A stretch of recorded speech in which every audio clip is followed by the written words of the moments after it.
In the vast, fern-covered floodplains of the late Jurassic, a landscape dominated by giants, life was a constant, brutal negotiation between predator and prey. This was not a chaotic brawl. It was a high-stakes evolutionary arms race where survival depended on specialization.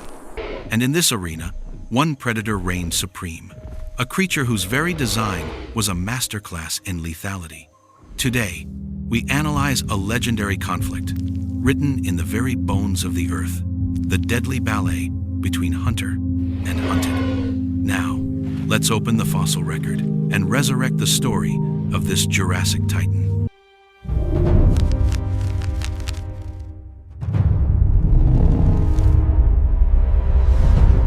The hunter was Allosaurus fragilis, the different lizard, and it was the defining carnivore of its time. When we analyze the paleoecology of the Morrison Formation, we find that Allosaurus was the keystone predator, the ecological force that shaped the world around it. It was not the largest creature in its environment. That title belonged to the colossal sauropods, but it was the era's apex specialist in conflict. Its entire biology was a toolkit for predation. We begin with the skull. Popular culture often paints large theropods with the same brush, imagining them all as bone-crushing tyrants like the later Tyrannosaurus rex. But the fossil record tells a different story. When we examine the Allosaurus skull, we see it is paradoxically light, composed of strong but mobile bones with kinetic joints. This was not a skull built to withstand the torsional stress of crushing bone. Instead, it was a weapon of precision. Its teeth were not thick railroad spikes. They were serrated, blade-like, and constantly replaced, designed for a single purpose: slicing flesh. This anatomical evidence points to a terrifyingly effective hunting strategy. Biomechanical models suggest the Allosaurus employed a hatchet bite. Using its immensely powerful S-curved neck, it would drive its upper jaw downward into its prey, opening its gape incredibly wide, perhaps over 80 degrees, to use the entire row of teeth like a saw. The goal was not a single, killing crush, but to inflict deep, catastrophic wounds that would cause massive blood loss. It was a strategy of calculated trauma. This predator's arsenal extended far beyond its jaws. Unlike the diminutive arms of T-Rex, the forelimbs of Allosaurus were formidable. We see 3 massive, recurved talons on each hand, powered by strong musculature. These were not vestigial. They were active weapons.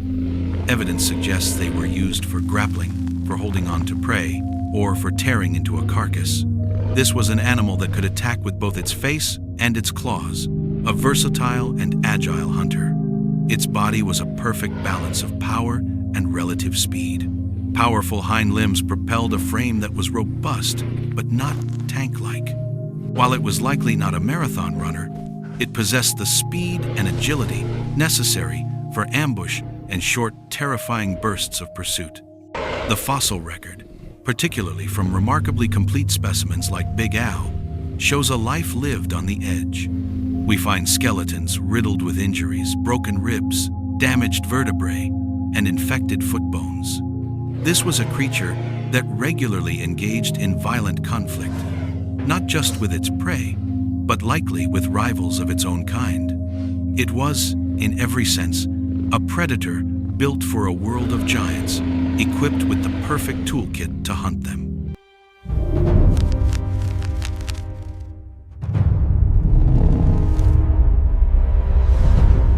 But the perfect predator does not evolve in a vacuum. It is forged by the challenges of its environment, and the world of Allosaurus was populated by some of the most extraordinarily defended herbivores in Earth's history. Its preferred prey, the abundant, medium-sized ornithischians, were not passive victims. They were walking fortresses.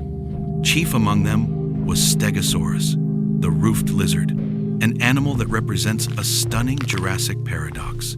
Popular culture has long depicted it as a lumbering, dim-witted giant, famous only for its bizarre dorsal plates. But when we analyze its anatomy, we find this perception is dangerously flawed. Let's first address the myth of the plates.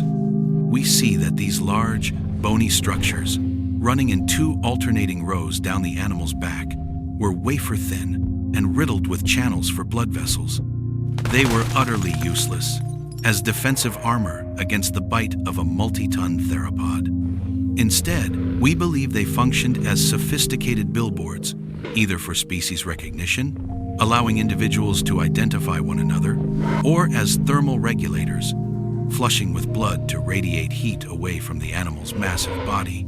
The Stegosaurus's true defense, its lethal countermeasure to the Allosaurus, lay at its opposite end. This was the thagomizer, a name coined in humor, but representing a deadly serious evolutionary reality.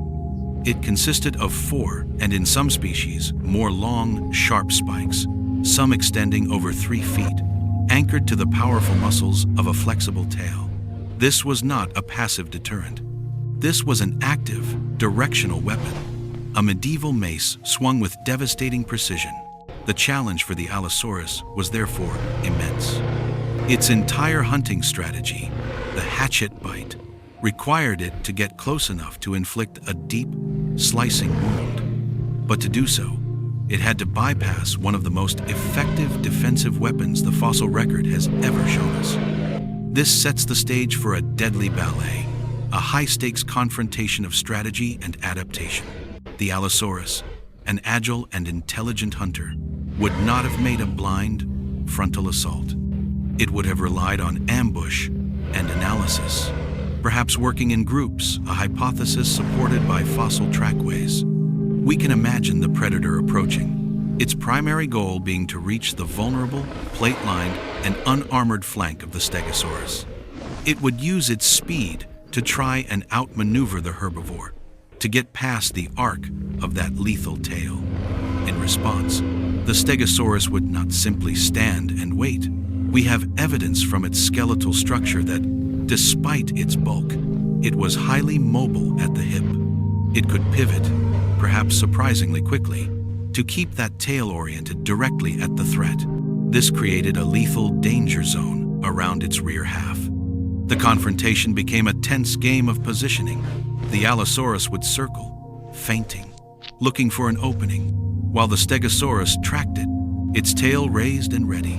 When the attack came, it would be a blur of specialized motion. The Allosaurus would lunge, perhaps using its grasping forelimbs to gain purchase or going straight for the bite, attempting to slash at the massive shoulder or thigh muscles.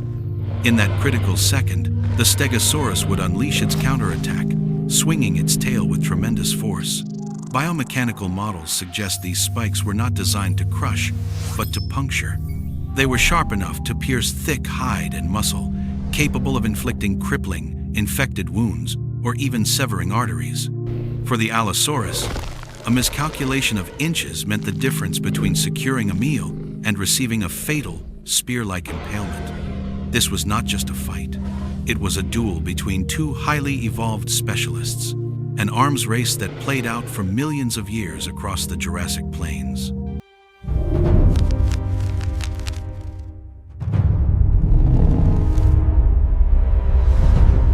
This dramatic confrontation, the clash between the hatchet bite and the thagomizer, is not mere scientific speculation. It is a story told directly to us, etched in stone. The fossil record, in its remarkable scarcity, has preserved direct, tangible evidence of this ancient duel, capturing moments of violent interaction with astonishing clarity. When we look at these fossils, we are no longer imagining the conflict. We are reading the case notes of a 150 million-year-old crime scene. Perhaps the most famous piece of evidence is a tail vertebra from an Allosaurus. This single bone, catalogued and studied by paleontologists, bears a perfectly circular, conical puncture wound. The wound is deep, and the bone around it shows signs of massive, subsequent infection. When we analyze the geometry of this hole, it is an exact match for the tapered spike of a Stegosaurus thagomizer. This is the smoking gun.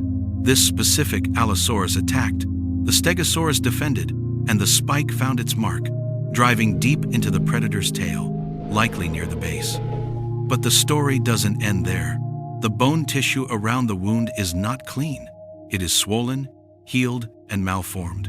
This tells us the Allosaurus survived the encounter. It limped away from the fight, carrying the grievous, infected wound for the rest of its life, a permanent, painful reminder of its prey's lethal capabilities.